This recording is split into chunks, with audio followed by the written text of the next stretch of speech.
13 তারিখ ঢাকায় সকাল সন্ধ্যা লকডাউন এবং 13ই নভেম্বর 2025 এই তারিখটিকে ঘিরে কেন তৈরি হয়েছে দেশজুড়ে তীব্র উত্তেজনা আর আশঙ্কার মেঘ। ক্ষমতাচ্যুত আওয়ামী লীগের ডাকা দেশব্যাপী লকডাউন আর শেখ হাসিনার বিরুদ্ধে সম্ভাব্য রায় ঘোষণার দিনে আসলে কী ঘটতে চলেছে, আসুন পুরো বিষয়টি একটু গভীরভাবে জেনে নেওয়া যাক। ক্ষমতাচ্যুত এবং নিষিদ্ধ ঘোষিত দল আওয়ামী লীগ আগামী 13ই নভেম্বর ঢাকাসহ সারা দেশে একযোগে লকডাউন কর্মসূচির ঘোষণা দিয়েছে। কিন্তু কেন এই কর্মসূচি? আওয়ামী লীগের পক্ষ থেকে বলা হচ্ছে, এটি ইউনূস সরকারের কবল থেকে রক্ষা পেতে জনগণের প্রতি এক প্রতীকী ঘরবন্দি থাকার আবেদন। তাদের মতে এটি একটি শান্তিপূর্ণ প্রতিবাদ। তবে বিভিন্ন সংবাদ মাধ্যমের সূত্রে জানা যাচ্ছে, এই দিনটির পেছনে রয়েছে আরও বড় একটি কারণ। গুঞ্জন উঠেছে 13ই নভেম্বরই শেখ হাসিনার বিরুদ্ধে চলমান মামলার রায় ঘোষণা করতে পারে বিশেষ ট্রাইব্যুনাল। এই সম্ভাব্য রায়কে কেন্দ্র করেই কি আওয়ামী লীগের এই মরিয়া পদক্ষেপ? অন্যদিকে সরকারের পক্ষ থেকে বিষয়টিকে দেখা হচ্ছে কঠোরভাবে, যেহেতু আওয়ামী লীগ ও এর অঙ্গ সংগঠনগুলোকে এর আগেই নিষিদ্ধ ঘোষণা করা হয়েছে।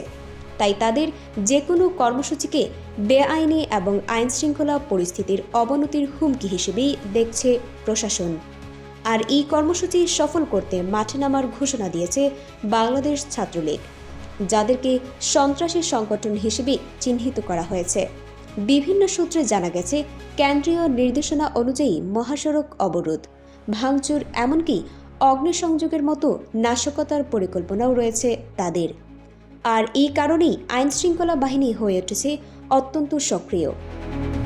ইতিমধ্যে ঢাকা, কুমিল্লা, সাভার ও ধামরাই সহ দেশের বিভিন্ন এলাকা থেকে আওয়ামী লীগ ও ছাত্রলীগের অন্তত 30 জনের বেশি নেতাকর্মীকে গ্রেফতার করা হয়েছে। পুলিশ জানিয়েছে, যে কোনো ধরনের নাশকতা বা বিশৃঙ্খলা রুখতে তারা সর্বোচ্চ প্রস্তুত রয়েছে। একদিকে নিষিদ্ধ ঘোষিত একটি দলের রাজপথে নামার হুঙ্কার, অন্যদিকে আইনশৃঙ্খলা বাহিনীর কঠোর অবস্থান। সব মিলিয়ে 13ই নভেম্বর ঘিরে এক শ্বাসরুদ্ধকর পরিস্থিতি তৈরি হয়েছে। রাজনৈতিক বিশ্লেষকরা আশঙ্কা করছেন, এই দিনটিকে কেন্দ্র করে বড় ধরনের সংঘাতের ঘটনা ঘটতে পারে।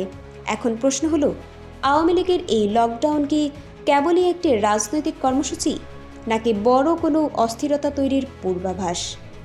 আপনার কি মনে হয়? কমেন্টে আপনার মতামত জানাতে ভুলবেন না। এই ধরনের গুরুত্বপূর্ণ আপডেট পেতে আমাদের সঙ্গে থাকুন। বিজিএন টিভি 24 সংবাদ, যেখানে বিশ্বস্ততা সেখানে।